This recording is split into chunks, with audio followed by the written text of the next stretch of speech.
Elizabeth Warren is a witch confirmed. Hey nerds, it's Michaela back again with another video, and it is a balmy Sunday here where I live, and so I thought I would spend this Sunday doing a little read with me. I haven't done a read with me in a hot minute. I think the last one I did was my read with me for the Percy Jackson series, and that was fun. I liked doing that. This time, the tone is going to be a little different. With the Percy Jackson read with me, that was me reading something I'd never read before, and so I didn't really know what I was going to think about it. This is actually something I have read before, but I have not read in a very long time. Someone is fully driving backwards through this parking lot. Okay, I guess I'm just gonna keep going. This person like drove in, drove out, then drove backwards back in just to pull into a spot fully straddling the line. And like, there are a ton of empty spots, so there was no need for any of that. I don't know what's happening. This is very strange. I don't even remember what I was talking about. I'm so distracted. So I think, like I was saying, I am going to be doing a read with me for a book I read before. It's a book I read exactly once and truly thought I was never going to read again. But I just decided not that long ago that I was like, I do want to read it again because I'm in the mood to roast something, and so I will roast this. The book is, of course, Harry Potter and the Cursed Child, parts 1 and 2, based on the story by she who shall not be named, but actually written by John Tiffany and Jack Thorne, or possibly just Jack Thorne. It's not very clear. Now, before any of you get down in the comments to tell me how plays work, I understand that this is a script and that this is not a book that is intended to be read like a book. I understand this. I know how plays work. I have a degree in English. You don't need to tell me this. I know people who have seen this play and who have said that the visual performance of it, like the actual experience of being this play, is like truly magical, and it is wonderful. And I have no doubt that that is true. I have zero opinions on the casting, the acting, the set design, the costume design, the music, anything. I don't have any opinions on that aspect of the play, on the performance aspect of the play, because I have not seen it, and I don't particularly care to. I am going to be critiquing this book as a story and as its writing. I will also be critiquing the writing, and that is absolutely something you can do, even if you have never seen a play performed before, right? Like, all of us fucking read Shakespeare in middle school or high school or college or whatever. Like, all of us have read Shakespeare, and we did that, and we talked about it in class, and we wrote essays about it, and no one really kicked up a hissy fit about not seeing it performed. So if we can do it with Shakespeare, we can sure as shit do it with fucking a Harry Potter play. So what do I remember about this book? I remember when it came out, I was very excited because I had heard good things from the people who had seen it live. I heard very good things. So I was excited to read it. I understood that it was not going to be the same as seeing it live, and I was fine with that. But I was still excited to read it. And then I read it, and I was no longer excited. This is one of the, to my recollection, dumbest things I've ever read in my life. One of the worst plots. Truly doesn't make sense.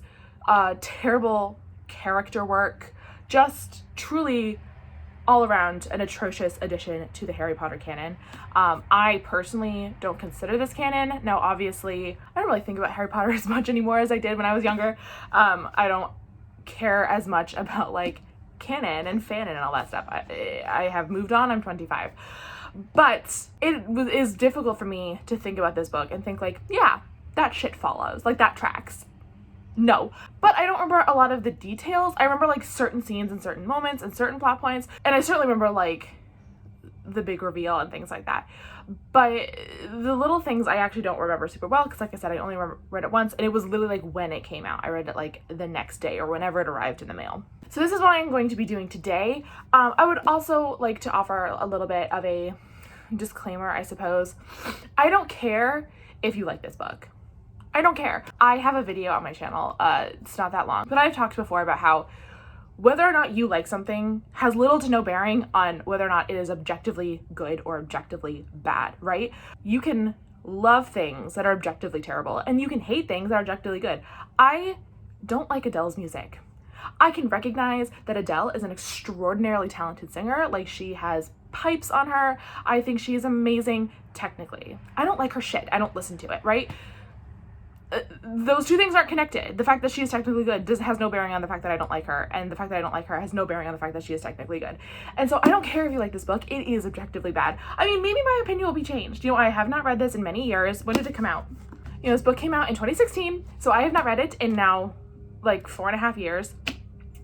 So maybe my opinion will have changed. Maybe I will have seen the light. I don't think so, but who fucking knows? So I'm going to be reading this, like with my Read With Me's in the past, I'm going to just like pop in whenever I have something to say, a comment to make. There might be some ranting. Who knows?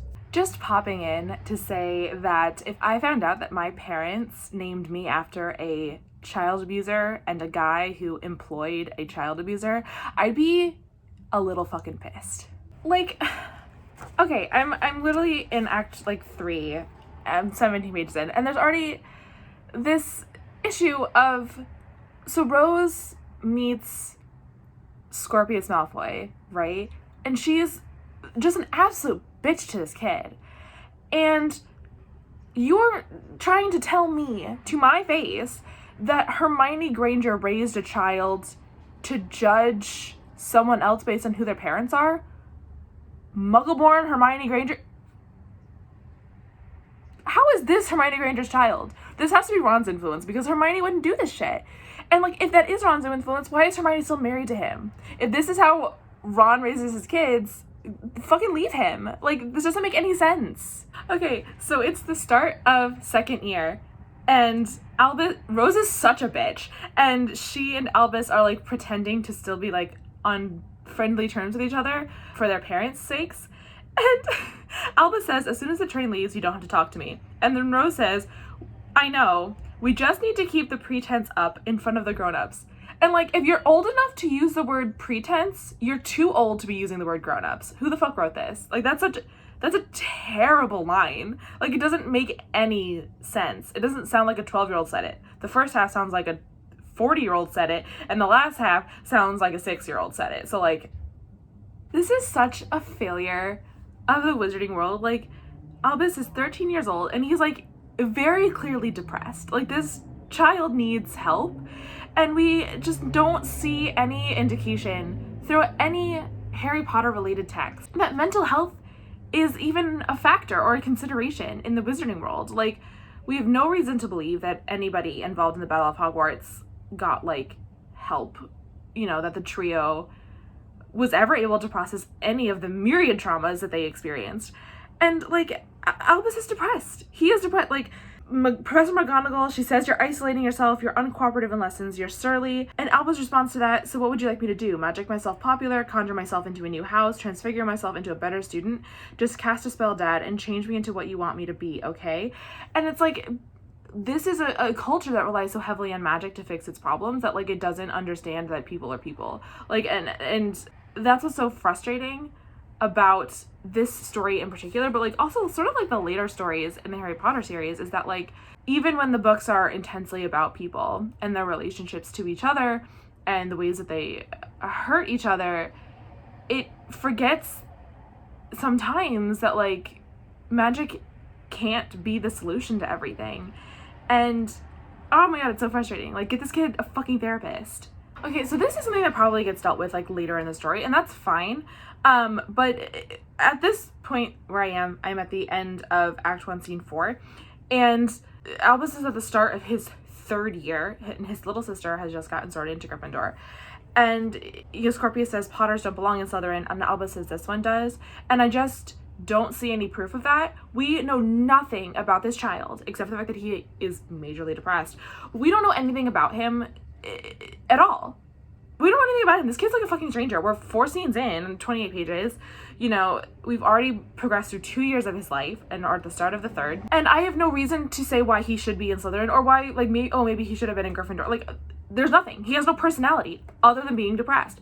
And, like, that's fine. Like, I'm not saying being depressed is, like, a terrible personality trait. But, like, who is he? He hates his dad. That's not a personality. Who is this kid? I don't understand why Harry Potter is the head of magical law enforcement. Like, first of all, like, I'm not saying that, like, Harry Potter doesn't have all the makings of a wizard cop, because he is absolutely the guy from your high school who became a cop. Like, that tracks. But he doesn't have any, like, aptitude for bureaucracy. Like, Hermione being Minister of Magic, right? Like, again, tracks. Like, Harry Potter becoming, like, a wizard cop is disappointing. I don't know. I don't like it. And I don't just like it because cops suck. But I also don't like it because... Can we not? I also don't like it because I think it's so predictable, right? It's really like if you told me that, like, Fred from Scooby-Doo grew up to be a private detective, right? Like, yeah, sure. It feels like Harry never really got an opportunity to, like, be somebody outside of the one who has to take down, like, Wizard Hitler, right? Like, he never got the opportunity to, like, be a person. He certainly never got the opportunity to be a kid because Albus Dumbledore sucks. I feel like this would have been a lot more interesting if we got to actually see who Harry Potter was when he didn't have A, the constant threat of death hanging overhead, and B, when he wasn't a child soldier. Like, he went from being a child soldier to this. And, like, again, I'm not saying it doesn't track. I'm just saying it wasn't the most interesting option. It wasn't the most subversive option. Like, it's what's expected. And I think that if you're going to write a play about what happens 18, 19 years after the Harry Potter series ends, you have the opportunity to fucking play around. And they just, like, didn't take it. Well, they did take it. They took it later, and they took it in truly stupid ways. But I don't know. Hermione being Minister of Magic, again, sure, fine, okay, yes. That was it, though? Like, to be honest, not to be, like, that person, but I find it way funnier and, like, more interesting in a Harry Potter senior year when Hermione is the writer of the Harry Potter series. Like, she writes down all of Harry's exploits, and then, like, Gilderoy Lockhart steals them and, like, publishes them in the Muggle world as the Harry Potter series. Obviously, I don't think that would be incorporated, but, like, Hermione being a writer, like, is particularly, like, nonfiction, like a memoirist, an essayist, fantastic.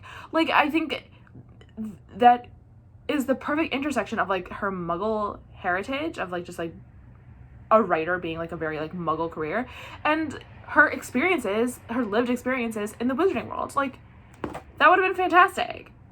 But she's Minister for Magic. I'm like, yeah, okay, sure. Of course she is. And of course Harry is Wizard Cop Supreme. Why not? This Albus story is so boring. Like, I truly don't care. Why does everybody have to drive through this place, like, right now? I wish you guys could see our mailman, like, absolutely, like, jamming out right now. It's really funny. Okay, I had to stop recording because my mailman was blaring music and I couldn't hear anything. So, I don't know what I was saying, but I will just sort of reiterate. This Albus story is boring. I don't care about this kid. I don't care about his relationship with Harry. This is actually one aspect that might be different if you're seeing it, but just so far with the dialogue that has been exchanged between Albus and other people, 7 scenes in, they have done nothing to make me care about this kid, and certainly nothing to make me like this kid. I don't give a shit about him. I am far more interested in James and Lily. I'm not really interested in Rose because this text has made me actively, like, hate this child, so that's different. Like, I hate her because she's a bad person, but it's done nothing to make me care about Albus at all. I actually care about Scorpius a little bit because, you know, his mom has died, and that is sad, and he has, like, a very specific, like, rumor about his birth that is, like, terrible, and, like, I'm interested in that. But in terms of, like, Albus as a character, I don't give a shit about this kid. He seems to suck. Okay, so I have reached it, the infamous Charlie Witch scene. I was warned about this. A friend of mine got her copy of the book before I did, so she read it the day before, and she told me that there was going to be a scene that was going to cause me to want to throw my book across the room, and that I would know when I got there. And yeah, it's the fucking Charlie Witch scene. Not only is this the dumbest thing ever, again, you want to tell me to my face that the Marauders and the Weasley twins all tried to jump off of this train. They tried to escape from this train while it was moving, and they were confronted by the fucking Trolley Witch, who turns into a spike-handed monster thing and who throws candy grenades at them, and they were all just like, yeah, I'm gonna keep this to myself. What? What? You think... I'm getting mad now. This doesn't make any sense. Why is it this train has been in use for 190 years, and she has been working for the train since then, and no one has anything to say about this? There's nary a rumor of this. Seriously? You think Fred and George Weasley were going to keep that shit to themselves? You think they wouldn't have immediately gotten back on the train and like found Lee Jordan and been like, yo, you are not gonna believe this shit. And then Lee Jordan, who can't keep his mouth shut, wasn't gonna tell everybody else? And it just doesn't make any sense. It doesn't make any sense that we wouldn't have heard about this before. It also doesn't make sense that like a woman hired to sell candy to kids on a train has the authority to like throw fucking pumpkin pasty grenades at them. Like, that doesn't seem correct. Never mind. Dumbledore used child soldiers. I take it all back. That shit tracks. But this whole scene is a mess, and it doesn't make sense. It doesn't make sense with everything we know. I'm tired. I know. Why did I do this? I'm gonna be honest. I am way more interested in the sort of new bureaucracy of the Ministry of Magic, with sort of like all of the people we knew as kids growing up working in and around this bureaucracy. That is way more interesting to me than these shitty kids. Like, truthfully, I don't really care about Albus or Scorpius that much. I certainly don't care about the other kids who are just like incidental background characters.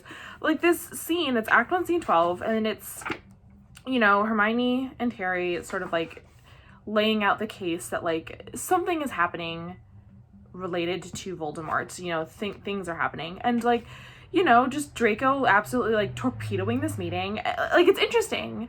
Like, this idea that like, you know, Draco is able to spin this conspiracy theory that like Ginny is using her influence at the Daily Prophet to like benefit Harry, even though she only has influence over the sports. Like, that's interesting. Like, right, their relationship, like, these are characters that we have come to like know and love over our entire lives, right? And I still care about the way that they relate to each other and the role that they play in this like new world order, basically, you know, in this world post Voldemort. Like, that's interesting. These shitty kids aren't interesting. I want the bureaucracy. I want the politics. Goodbye, mailman. I would see a whole play of this. I would see a whole play of just like them in meetings. Like the Aaron Sorkin version of Harry Potter. Basically, I want a West Wing, but Harry Potter. Okay, that sounds fantastic, actually. Why am I genius? I don't want the next generation. I want our generation grown up, right? Like, as a kid, I grew up with like Harry and crew, and now I'm an adult, and I want adult Harry and crew. I don't care a shit about your shitty kids. I'm sorry. Okay, so like, I know how I talked shit about how sort of like boring and expected it is for like Harry to be wizard cop and Hermione to be wizard president. Like, I get that. And that is true. It is boring and expected. However, as unexpected as it is for like Ron to like now be in charge of Weasley Wizard Visas, I also don't like it. I don't think that fits him or his personality at all. I don't think he ever showed the same like aptitude for or interest in pranks, jokes, experimentation, etc. that like the Weasley twins did. That was actually something I really liked about the Weasley twins and the way that they were portrayed in the original books, is that like, you know, people sort of dismissed them as just like not unintelligent, but like certainly not driven or curious or anything like that. Like, they were just about having a good time and like partying and like causing trouble, and like actually they were like really diligent workers who like cared about the products they were creating. I don't see it from Ron. It just doesn't really track. Like, sure, he was a guy who like valued comedy and he was funny to him, at least. I don't know, it doesn't follow for me. I don't know what I would imagine him doing. Like, I could very much see him like being sort of the sports reporter and like Ginny being at Weasley Wizard Visas, right? Because she had a much more intelligent sense of humor than the twins did. The twins were very practical and very like joke oriented, whereas like, you know, Ginny was intellectually smarter than them, so she was able to like bring that level of humor to like a higher level. And I think that she would be very well suited to working at the joke shop. Whereas like, I don't know, it doesn't fit for Ron for me. I don't see it at all. But like, you know, sports absolutely were a passion for him, not just like playing, but like also watching and talking about. And like, I think it would make much more sense for him to be the sports reporter and her to be, you know, the joke seller than the way that it is now. I don't like it. This has probably been talked about before. I'm probably not saying anything new. What is the point in locking doors in the wizarding world if everybody has access to the word Alohomora? Like, the purpose of a locked door is that like only one person has the key, or only like a certain people have keys. And so if you don't have the key, You can't open the door. But if anybody can just like say the word Alohomora, then what was the point of locking it in the first place? It would make sense if it was like a password spell where like, you know, you lock the door and then like you set the password and it can only be unlocked by like saying Alohomora and then the password, right? Like fine. At least that's something where like only limited people know what it is. But anybody can just like unlock a door. So what's the point of locking it if anybody can unlock it? It's not locked. It's all you need is magic and the door is unlocked. Okay, so I have finished Act 1 and it is kind of disappointing. Like nothing has happened in this entire act. Like in the very last scene we get Albus, Scorpius, and Delphi stealing the time turner from Hermione's office. And like that's it. You know, sort of like very mediocre character work. Much better character work for like the original trio and Draco than for our new trio, Albus, Scorpius, and Delphi. I remember when I was first reading this, the friend of mine who had seen the play before asked me at several points what my opinions on Delphi were. And my opinions were always, I don't have opinions because she's incredibly boring. She is, like, she's there. She exists, and that's it. Like, I don't have opinions on her. There's nothing to have an opinion about. She seems friendly, and that's it. Like, I don't care about her. I don't think about her. When she's not on the page, I don't miss her. And when she is on the page, I hardly notice. Which is ultimately what makes the plot twist that comes later so ineffective, is that I don't care. I don't care that she is who she is. I don't care that she's been lying. I don't care that she's a bad guy. I don't care. Because I didn't care about her. It doesn't feel like a betrayal. It doesn't feel like a twist. It doesn't feel like a, no, not her. But I didn't have that feeling because I'm like, oh, okay. Like, I didn't have any thoughts about her, so those thoughts weren't subverted or twisted, you know? And so that's where I am at the end of Act 1. It's just like, I don't care. I don't care about these kids. I care about the trio and Draco, and I care about the people that we spent our entire childhood loving. Like, I care about knowing what their lives are like now. Those parts are interesting. Like, the confrontation between, like, Draco and the trio about Scorpius and Albus being missing. Fantastic. I loved that. I was like, I want more of this. I want more of these people being parents. I want more of these people being people with jobs, because ultimately this is a play. This is a medium that is slightly beyond children, right? This is not for children, but it feels, I don't know, it feels like it's supposed to be for kids, except that it's also very clearly not. I don't care about their kids. Am I a terrible person? I don't give a shit about these kids. I'm sorry, but you can't write a line like, Scorpius appears at the back of the stage, he looks at his friend, Albus, talking to a girl, Delphi, and part of him likes it and part of him doesn't. You can't include a line like that and then get mad when people accuse you of queerbaiting. You can't, right? Like, I don't personally ship Scorpius and Albus because I don't ship children, like, not interested. But like, people did, and then, you know, other people got mad about it, and it's like, it's in the text. It's in the text. It's not subtext, it's text. Like, you can't get mad when people accuse you of queerbaiting when you, like, write shit in there that makes it clear that, like, Scorpius is, like, not chill with Albus talking to a girl, and then fucking wonder why people think they're queer. You don't get to have it both ways. Okay, so Albus is missing, and has been missing for a while. And Harry has a dream. And in that dream, Albus is wearing Durmstrang robes. And like, that's all he sees is him, I think, all he sees is Albus wearing Durmstrang robes. And he comes to the conclusion that the only place he could be is the Forbidden Forest at Hogwarts. Why? Like, he's right, but why? Like, I didn't even understand why Albus would be wearing Durmstrang robes until it was, like, literally explained to me in the text. You know, they're going back in time to the Triwizard Tournament and, like, pretending to be Durmstrang students. But, like, why would Harry come to that conclusion? He has no idea why Albus and Scorpius skipped out on the train. He has no idea that they've spoken to Amos Diggory. He has no idea that their goal is to bring Cedric Diggory back to life. He doesn't know any of this. So he has no reason to assume that their disappearance has any connection to Amos Diggory's plight to get them to bring Cedric back to life. He has no reason to make this connection. And even if he had made that connection, just seeing him in Durmstrang robes would not be enough to make the assumption that they have to be in the Forbidden Forest. Maybe you could come to the conclusion that he's doing something related to the Triwizard Tournament, but to say so definitively that they're in the Forbidden Forest, there's literally no reason for him to think that. And that's very frustrating. I don't like that at all. So Draco and Harry have this duel in the kitchen of Harry and Ginny's house because they're men. And afterwards, they've destroyed this kitchen. And Draco says, sorry about your kitchen, Ginny. And Ginny says, oh, it's not my kitchen. Harry does most of the cooking. And that is the kind of detail I want more of. I love this.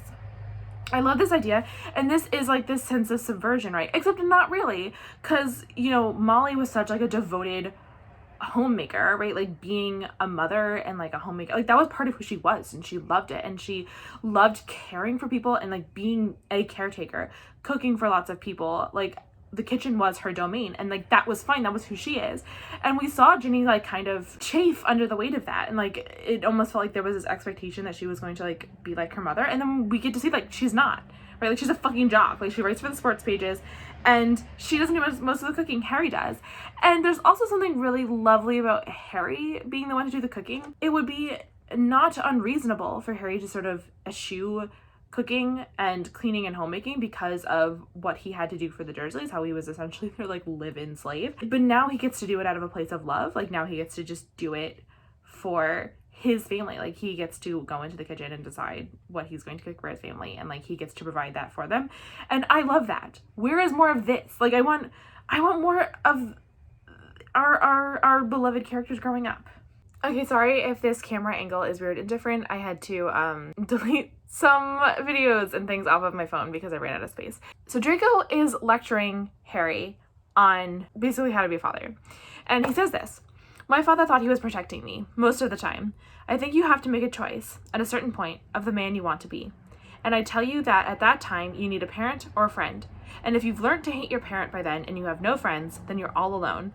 And being alone, that's so hard. I was alone, and it sent me to a truly dark place for a long time. Tom Riddle was also a lonely child. You may not understand that, Harry, but I do, and I think Ginny does too. I'm sorry, what books was Draco reading?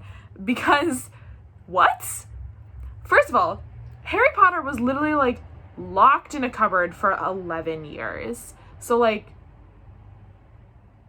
no, like, truly, of Draco, Harry, and Ginny, like, none of them knows loneliness better than Harry Potter.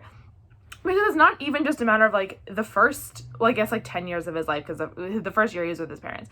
So, like, his entire, like, pre-Hogwarts childhood was spent in, like, essentially isolation. Like, he had nobody and nothing. And then he comes to Hogwarts, and yeah, like, sure, he has Harry and Hermione, and he's, like, popular in the wizarding world, but, like, there were many periods of his life at Hogwarts where, like, he was a social outcast. I'm thinking particularly in book 4, when he became the second Hogwarts champion and, like, people hated him for that. And in book 5, when, like, no one wanted to fucking hear it from him that Voldemort was back. Like, he spent a lot of his time as a social pariah. And then when do we have no evidence of Ginny, like, ever really experiencing loneliness. Almost witnessed a car crash. That was interesting. Like, she grew up with siblings who, like, loved her. And, like, yes, she was the only girl, and I'm sure that was difficult, but, like, she had pretty great rapport with her siblings that we saw throughout all of those books. Like, they loved her. They cherished her. She was loved.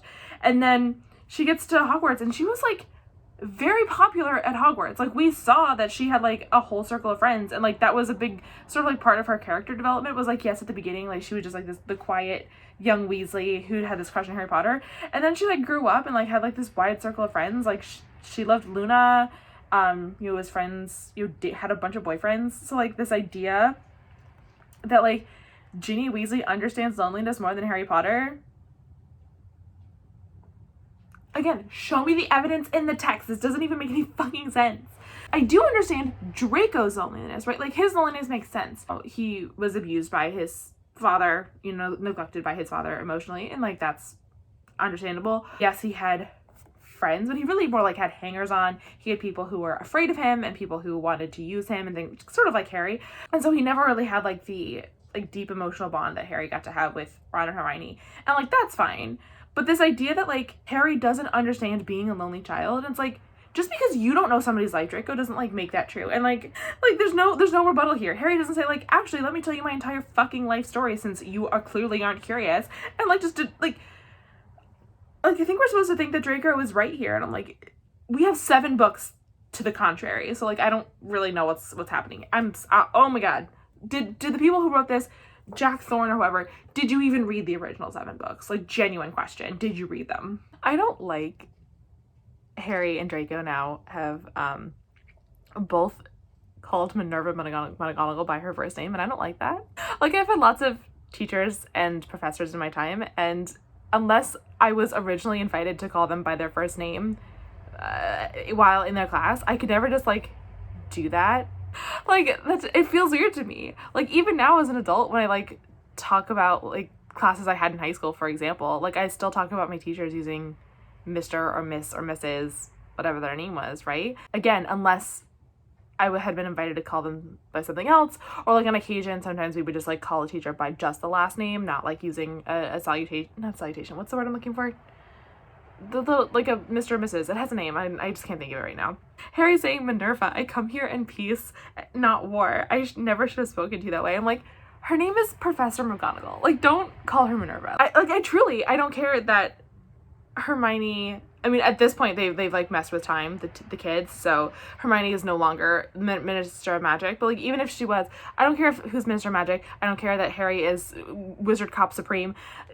Her name is Professor McGonagall, and you will address her as such. Like, that's just, I don't like it. I don't like that they're calling her Minerva. I don't like that at all. Moaning Myrtle's name is Myrtle Elizabeth Warren. Elizabeth Warren is a witch confirmed. Like, what? Okay, so I am halfway through. I am at Act 2, Scene 20. I'm going to take a wee bit of a break, but just my thoughts right now. It's fine. The plot isn't very good. I feel like because this is for a stage, we're taking a very long time to get a very small amount of things done. You know, I'm 156 pages in, like I said, Act 2, Scene 20. And realistically, all that's happened is, in terms of like a concrete plot, is Albus and Scorpius have jumped ship. Their plan is to bring Cedric Diggory back to life. They've tried one thing and they have failed. And so now they're on to plan B. And they're like just starting plan B. And that's like quite a lot of time to get very little done. And there's also not very much in terms of character work. We've gotten a bit of Albus only really in the context of his relationship with Harry and then his relationship with Scorpius. We don't really have much else. I don't know who he is as a person. I don't know what he likes. I don't know what his interests are. I don't know what his like values are. Like, I don't know who he is as a person. He's, I think, like 14. I believe this is happening in their 4th year. I don't know who he is. I know a little bit more about Scorpius. I know he's like very snurdy, like he loves to read, he loves libraries, he loves trivia, like he loves history, and that's fine. It's not a lot of stuff, but at least it's something, right? At least I can like get a beat on who he is. I can't really tell you anything about who Albus is, except that he resents being Harry Potter's son, which again is not a personality.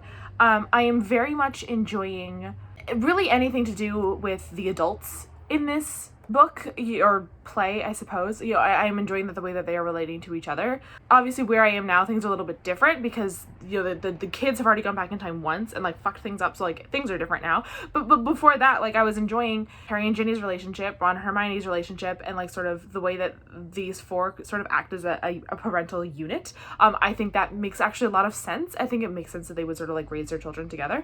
I am enjoying Harry's relationship with Draco and like the tensions there, and how they're sort of like forcing themselves to relate to each other. I find all of the adult stuff far more fascinating than anything that these kids are doing. Albus, to me, is reading like he's supposed to be a self-insert, but I don't know who he's supposed to be a self-insert for. First of all, Harry Potter was not a self-insert. Maybe like you could make the argument book 1, but Harry Potter had like an extremely distinct personality. He was absolutely his own character and his own person in those books when he was a kid.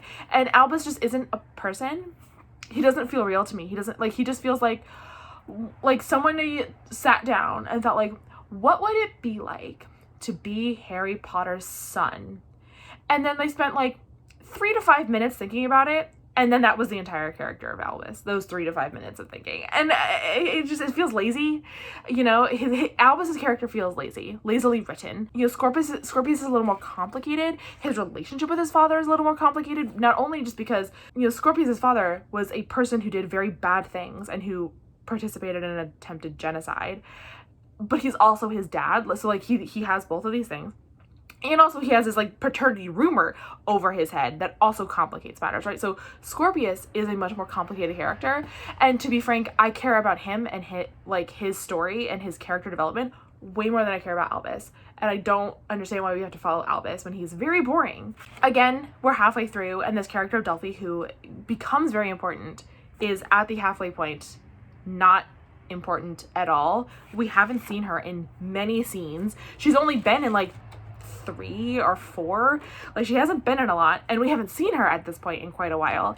And she's just not interesting. She's just like a friendly 20-something, which also, by the way, people are just like popping in and out of Hogwarts like all of the fucking time. Like, Delphi just shows up in Hogwarts. Harry and all of these adults are just like popping in on Minerva all the time. Like, is this what was happening in Dumbledore's office? The only people we ever really get to like see coming into Hogwarts from the outside were like Cornelius Fudge and like other ministry officials. The only parent, like person who is acting in a parental capacity that we, I think, ever get to see come into Hogwarts is Lucius Malfoy, who isn't even just acting as a parent. He's also acting as a member of like the board of governors or whatever, right? So he is actually also there in a professional capacity. Whereas like Ron keeps showing up, right? And like Ron is just a parent, right? Yes, Hermione and Harry are ministry officials, but they're not there on ministry business. They're there on like parent business. And do parents have this level of access? Because that's sort of like a critique that I've seen quite a lot, like the failed pedagogy of Hogwarts, is that like wizarding parents expect like Hogwarts to basically raise their kids for them. But like we're seeing a really heavy amount of like parental involvement in here. And I'm like, is this normal, or are these people getting special treatment because of who they are? And I don't actually know which answer I want it to be. It sticks out. The amount of time that like Harry and Hermione and Ron and Ginny and Draco are spending in Hogwarts as parents is fucking weird. It's standing out. It doesn't fit. It doesn't feel right. So like I said, I am about halfway through, and I'm about to take a little bit of a break because I've been sitting here on this floor for over an hour now and my ass hurts. And also I have been recording. My phone is like propped up on the ledge of my bedroom window, which is open. And it's like great, like I'm getting the natural light, and it's like a good distance away and a good height and everything. But this is the busiest that this fucking parking lot has been in forever. People keep walking by, people are coming and going. It's very loud, very distracting. And so I'm going to move. I don't know where I'm going to move yet, but I will be moving. And I will check back in after I've gotten something to eat and I've set myself up and I have continued reading and I have something new to say. Okay, so I have moved. I had myself a little lunch. I had a salad and cake, two complete opposite ends of the food spectrum, and I'm ready to continue. I probably will not be able to finish this in one go right now because it is currently like just before 2, and at 3 o'clock some friends and I are watching Iron Man 2 together, so I will be having to stop, and you know, I have like half this book left to go, and so I don't think I'll be able to finish it in time, but I should be able to finish it today. There's a lot of shit to be angry about in this book. The idea that one humiliation, public as it was and on the grand scale that it was enough to turn Cedric Diggory into a Nazi is very insulting. Sort of like on the base level, like if you sort of take out everything we know about these characters and just think about it literally, like yes, men do terrible things when they are humiliated because a humiliation is a loss of power and men crave power and need power to survive. But Cedric Diggory was a good person. He was a person who like cared about people and showed grace and empathy and mercy, and he was not a Nazi.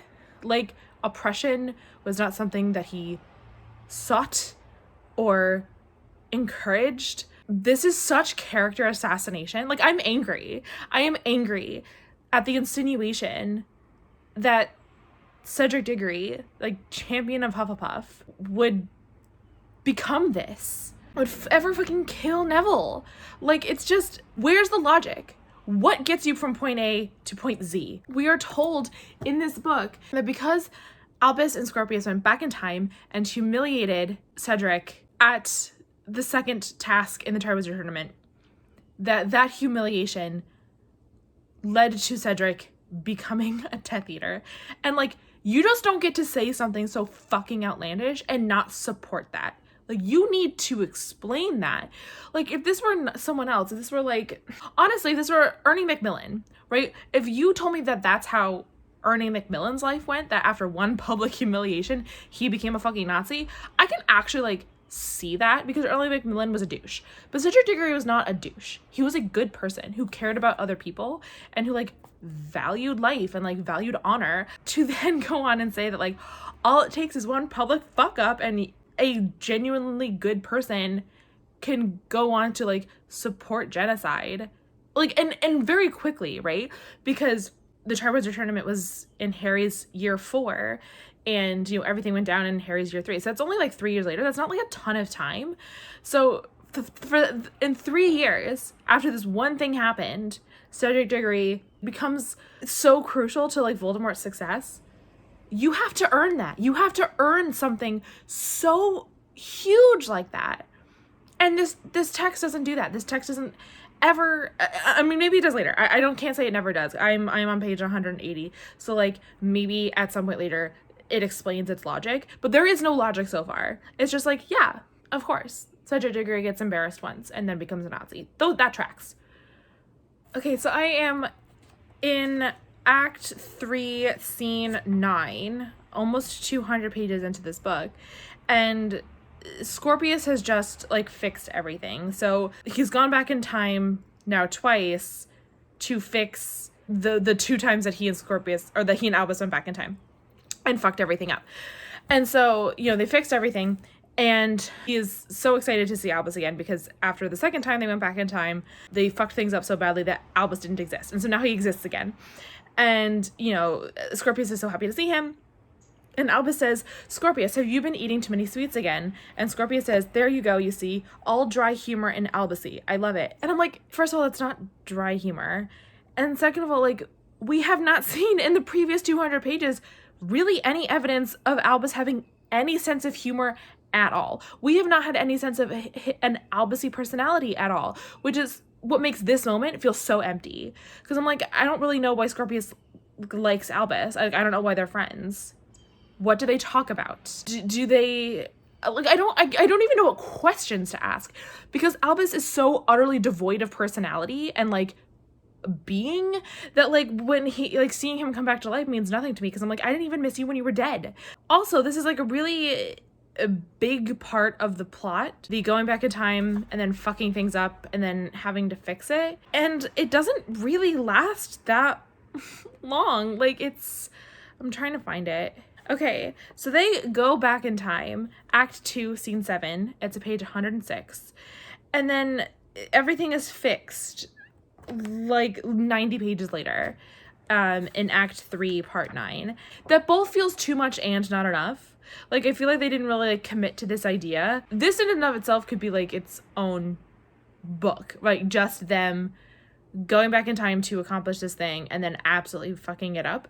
The second time they go back in time and fuck things up so badly that Voldemort wins, Voldemort is in power, even that only lasts like 3 scenes, and I'm like, that seems like a lot. Like, that's such an opportunity for world building. That's such an opportunity for this story to like draw some comparisons and make some contrasts. Like, what would the world look like if Voldemort came to power? Like, if he was not defeated at the Battle of Hogwarts, what would that world look like? And we got like an extremely tiny glimpse of it, really only like what's happening in Hogwarts. It feels like a waste. It feels like a waste. Like, you are giving us this hypothetical situation and not letting us like explore the questions. Like, so what's the point?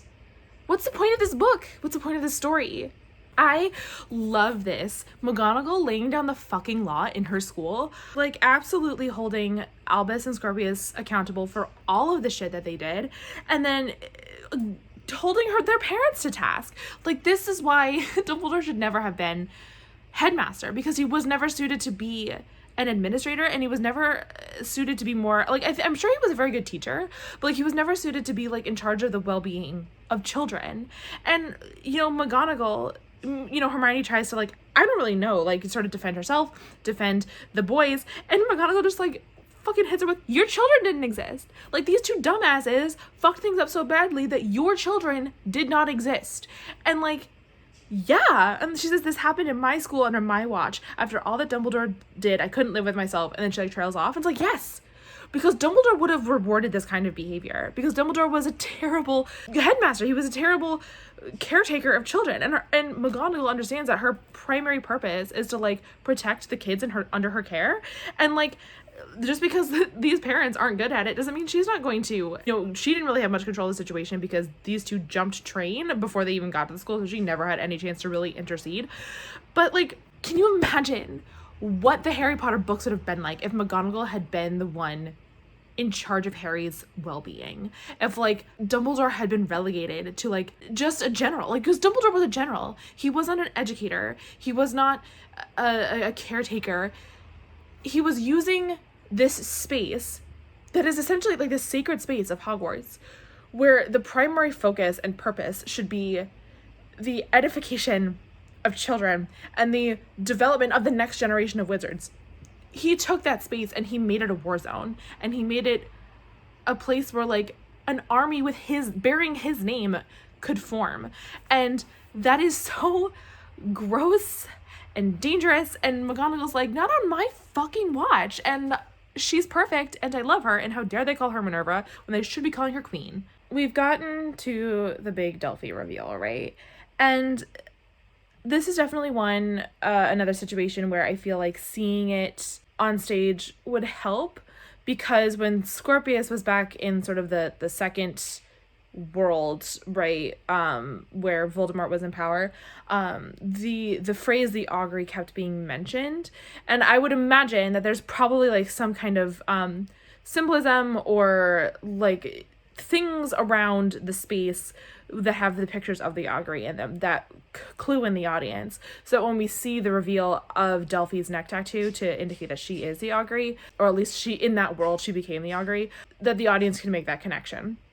I'm sure that's true. However, just in terms of character development, like I said before, Delphi being not who she says she is, right? Delphi being someone who ends up turning on the boys and like snapping their wands in half and taking the time turn from them, that doesn't feel like a betrayal, because I did not care one goddamn lick about this woman.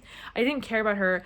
I don't really know much about her. Again, she just kind of had this sort of like generally, I guess, bubbly, friendly air, but I didn't know her. She was friends with Albus, and Scorpius was jealous of their friendship. And that is truly the sum total of things that we knew about her. She told like the one lie about, oh, the reason I didn't go to Hogwarts is because I was sick. That's all we knew about her. So when this reveal comes and it's like, oh, she's been playing them this whole time, and I'm like, and? Am I supposed to care? Like, I didn't care when I thought she was a good person. Why do I care when she's suddenly not a good person? It's just the character development in this story is so poorly done. There's very little by way of motivation set up over time. I just don't care. Act 3, scene 17, I'm getting close to the end of Act 3, almost at the start of Act 4, and I don't care about my main character, Albus. I care something for his friends. Even the adults, Ron, Hermione, Harry, Ginny, Draco, they're definitely more interesting, but they are only more interesting to me because I spent my entire childhood growing up with these characters and I want to know more about them. If I hadn't had that, like, long-ass history with these characters, I also wouldn't care about them here either, because there's not enough, right? There's not enough by way of character development to make them real and fleshed out in this story. The only reason that I care is because I already cared coming in. But if I was a person who didn't care about these characters coming in, I sure as shit wouldn't care about them at this point. It's boring. This book is boring. Like, I actually thought I was going to hate it and have, like, vitriol for it a lot more than I actually do, because I'm just so fucking bored. Even the things that are, like, interesting, like the going back in time, like, sure, that's interesting. I don't think it's particularly well done, but at least it's interesting, right? But because it's not particularly well done, I can only be like, yeah, the idea was good. The execution sucked, but the idea was good. I don't know. I'm bored, and I really want this book to be over with. Okay, so I've gotten to the end of Act 3 when it is revealed that Delphi is Voldemort's child. I am going to be stopping here for right now. I have a couple of things I need to get done before I watch that movie with my friends. But I just have to take a minute to say that this is truly the most idiotic addition to the Harry Potter story that anyone could come up with. It's not even fit for fan fiction. The idea that Voldemort's and Bellatrix, because I haven't gotten to that part, but I'm almost positive that I am remembering that Bellatrix is supposed to be Delphi's mother. The idea that they had a secret child is so laughable, like truly laughable. I can't imagine the logic that gets you there. I can't imagine sitting down and being like, yeah, no, this is a good idea. I'm proud of this. I will sign my name to this, actually.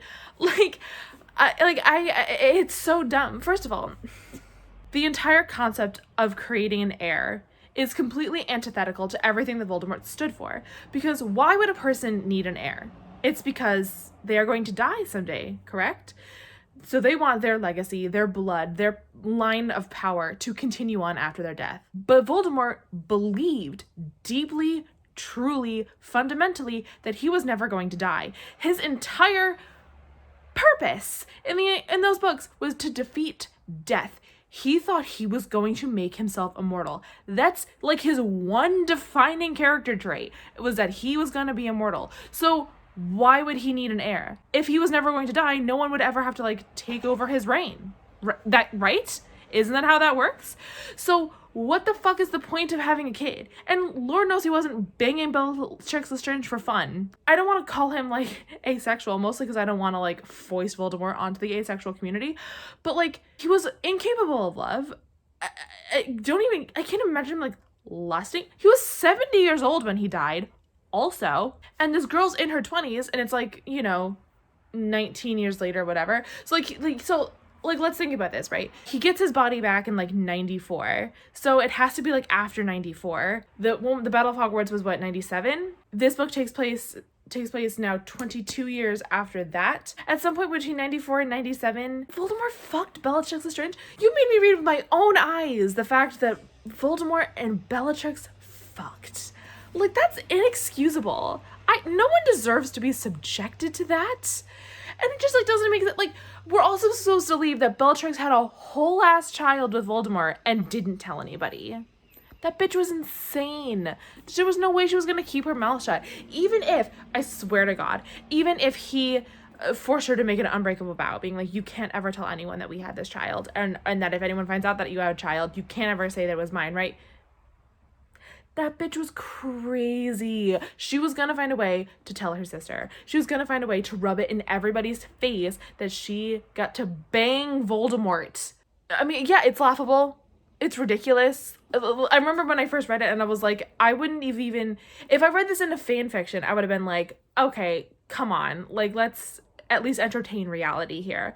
And she put her name on it. She put her fucking name on it. Like, money went into this.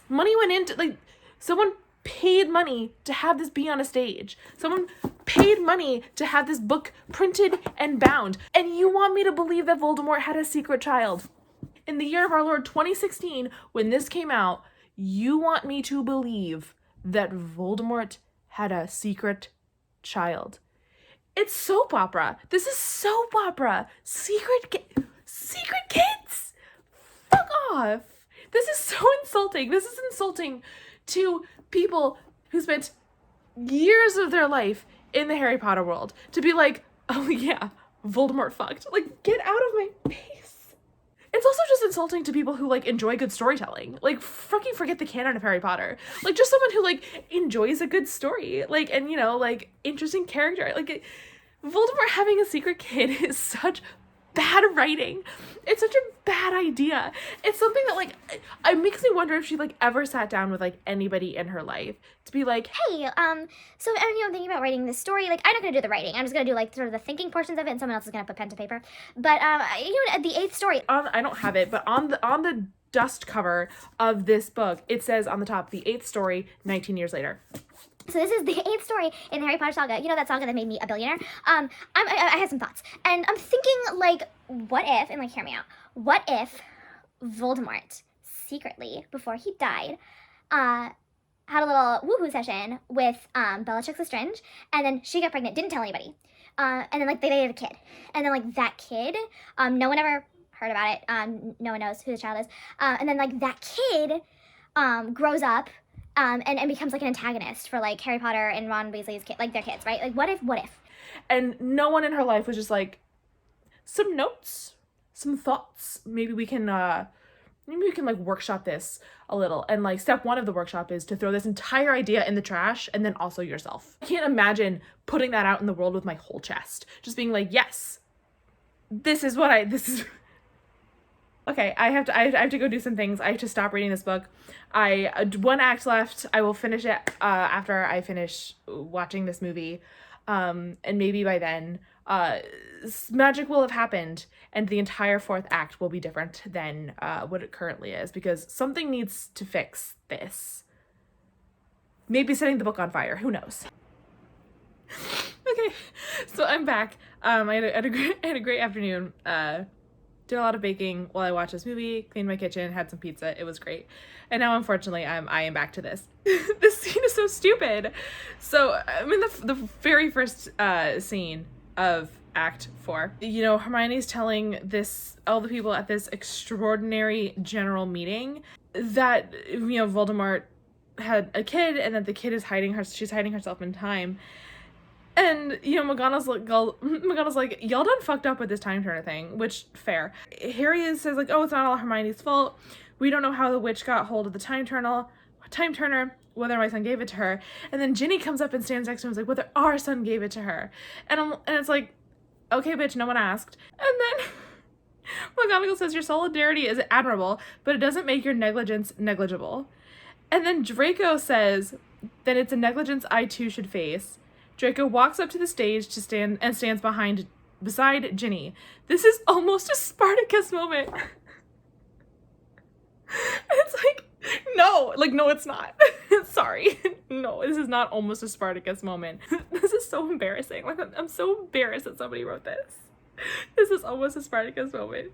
Someone put that in text. I am not convinced that the writer or writers of this script have ever met or spoken to a human child.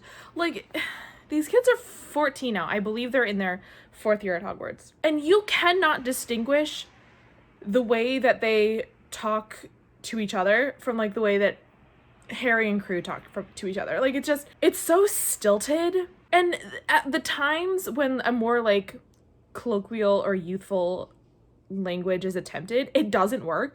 They're in Grouchox Hollow, but like in 1981, and Scorpius points out where Bathilda Bagshot lives, and he says, oh my, that's her. Wow, squeak. My geekness is a quivering. My body rejects it. Like, have you ever heard a human speak? No one talks like this. You know, this is supposed to be taking place in 19 years after 97, so math. Like 2019? Yeah. No. Oh, it's more than that. So it's like, this is taking place in like 2022. This is taking place like now. My geekness is a quivering. First of all, do not use the word quiver. Wow, squeak. Just talk to people. Talk to youths. Stop letting adults write things. Scorpius. Got it. We deliver it ourselves. We wait 40 years. We deliver it. Albus. Not a chance. Once Delphi has set time the way she wants, she'll send armies to try and find us. Kill us. Scorpius. So we hide in a hole? Albus. As pleasurable as it will be to hide in a hole with you for the next 40 years, they'll find us. As pleasurable as it will be to hide in a hole with you for 40 years. And they had the nerve to get pissed when they got accused of queerbaiting. Fuck off. Okay, this is confusing. At several points throughout this script, the name Dumbledore is used in the way that, like, we would use the word God, right? So, like, just in, like, the past 2 scenes that I'm in, someone has said by Dumbledore as sort of like a by God kind of thing. I think Dumbledore has been used a couple times. And that is confusing because, A, the original text, like, made reference in this, like, very colloquial, casual way to God before. You know, people would say, oh my God. And not always. Like, sometimes it would be other things. Like, a Merlin was used a lot. I find it interesting to like deify Dumbledore like that, not only because Dumbledore sucked, but like also because he's not that far dead. He was alive in like almost everybody's lifetime, like other than children. You know, he only died like 20 years ago. So I feel like it's weird to like elevate him to this godlike status where his name is just like part of the vernacular. Almost like it would be if we did that with like Robin Williams. Which, by the way, Robin Williams definitely deserves it more than Dumbledore does. But like, it doesn't feel natural. Ron saying Merlin's beard felt natural. That felt like he was raised with that phrase that is part of like wizarding culture. Them saying bye Dumbledore feels so fucking forced. It felt like the person who wrote this was trying to be very clever, and it doesn't work. It's weird and it doesn't work. Okay, no cap. I remembered this. The scene of Harry with his family watching his parents get murdered from afar is dark as fuck. Like, it's so haunting. Oh, that sucks. This is like the only moment in this entire book. I'm on page 296. There's only 308 pages.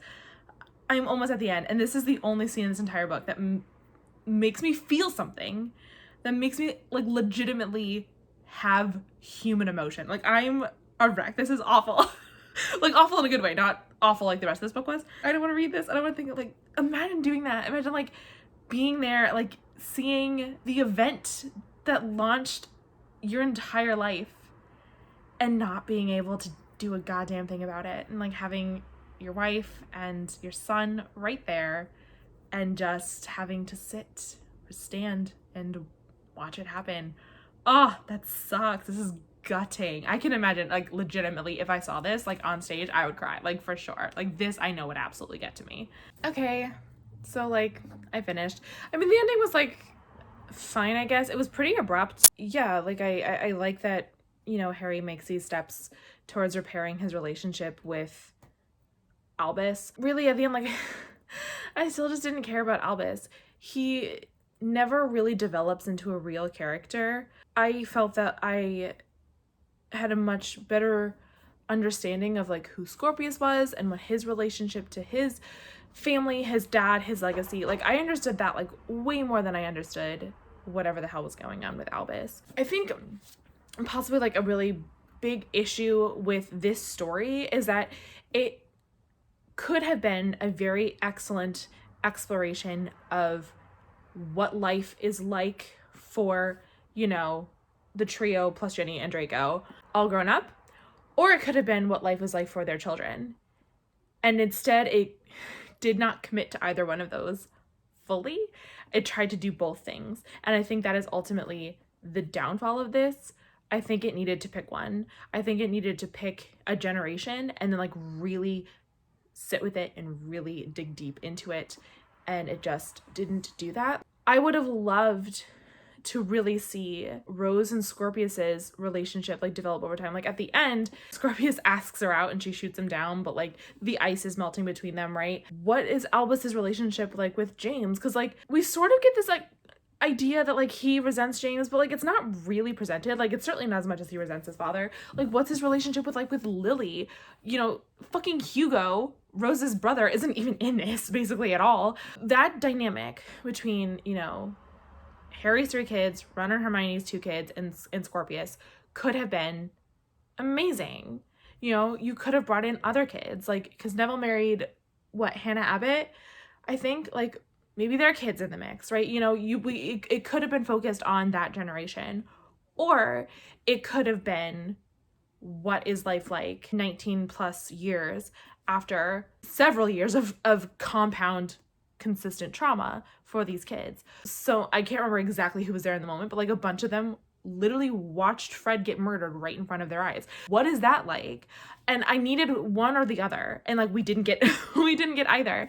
Instead, we got a very contrived plot that didn't really make a lot of sense, wasn't super interesting, and definitely did not fit in with the established canon of this universe. I will never stop being just offended and livid by the entire Voldemort child plot point. To put that on paper and show it to other people and be like, this is worthy of the West End, just unreal. So like I said, it's in the other room, but the dust jacket of this clearly calls this The Cursed Child, the 8th story. And fine, it is the 8th story, but it's not the story we needed. This is not a story that really tells us anything. I don't think we really get to learn that much new about Harry.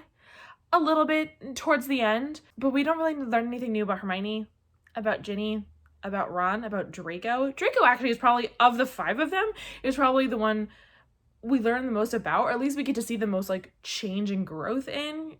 We get to see him sort of like falling into the old patterns of his adolescence and also trying to be like an adult man with a child. I don't know what to say. This is just, it's a poor story. It's poorly written. I mean, yeah, the dialogue in this is extremely boring. It doesn't reveal anything, like with the exception of probably Ron, who does have like a pretty distinct speaking pattern. Other than him, you could take like literally any like one line in this and you couldn't identify it with the speaker, which is a problem, I think, particularly in a story where all of the text is dialogue, you know, in a play where how people speak and what they're saying is like everything. Like, I think you need to be able to, like, for the most part, separate people's speech patterns. And everyone just sounded exactly the same. The fucking kids sounded like they were like lawyers. Like, it was really stilted and I didn't care for it. It's a bad story. At the end of the day, this story is bad. It is not worthy of being the 8th story in the Harry Potter saga, right? It's just not worthy. And it's so long, right? So this script is 308 pages. It's 4 acts. I don't know how many scenes total, but this is a long ass play. I believe because it's parts 1 and 2, right? Because I can't remember. Is it like you watch like part 1 in the afternoon and there's like a dinner break and then you come back for part 2? I think it's how that works. If you are going to see this, you are committing your fucking day to this. And this is not worth your time. I don't care how beautiful the sets are. I don't care how great the acting is. I don't care that the score is amazing. And I've heard that sort of like the special effects or the practical effects for like Dementors and stuff, I've heard that it's all absolutely amazing. And I have no doubt that that is true. But it's still not, this story is not worth the price of admission, whatever it is. It's simply not. It's bad. It's poorly conceived. It's poorly executed. There's a reason that I've only read this once since it came out. And in all honesty, this is probably the last time I'm ever going to read this. Am I going to give it up? No, it's just going to continue to sit on my shelf. But like, I really wanted to play The Sims today, but I wanted another video to put out in January, so I decided to do this instead. And I'm not saying I regret the decision. Okay, I am giving this 2 stars, and the only reason it's getting 2 and not 1 is because there were like moments that I did very much enjoy. In particular, like I said, the scene at the end where Harry is watching his parents die. Fucking gutting. I loved that. You know, I really liked the character of Scorpius.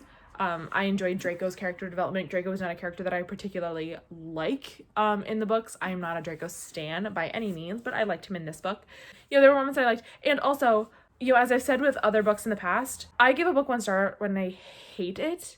And this book was simply too boring for me to actively hate it. Things did not start getting like legitimately interesting, for me at least, until Albus and Scorpius disappeared for the 2nd time. The first time they go back thing, that felt almost comical, and I don't think it was supposed to, but it felt comical. And I don't know, the tone was weird. And again, incredibly dumb plot. Cedric Diggory deserves fucking better than the character assassination that happened in this book. That made me mad. Maybe that alone will get me down to 1 star. Because what they did to Cedric Diggory in this book is simply inexcusable. You know what? Fuck it. I am giving this book 1 star. Fuck this book. I don't care that there were parts that I enjoyed. It actually does make me mad. What they did to Cedric Diggory made me mad. The fucking Voldemort child plotline made me mad. The fact that I couldn't commit to whatever the hell kind of story they wanted to even talk about, that makes me mad. This book makes me mad. So it is 1 star. Fuck this book. Okay, I'm done. I have no idea how long this is going to be. I have many, many, many clips, but I have other things to do with my night. Thank you so much for watching. I don't know what this was, but I will see you guys in the next one. Okay, bye.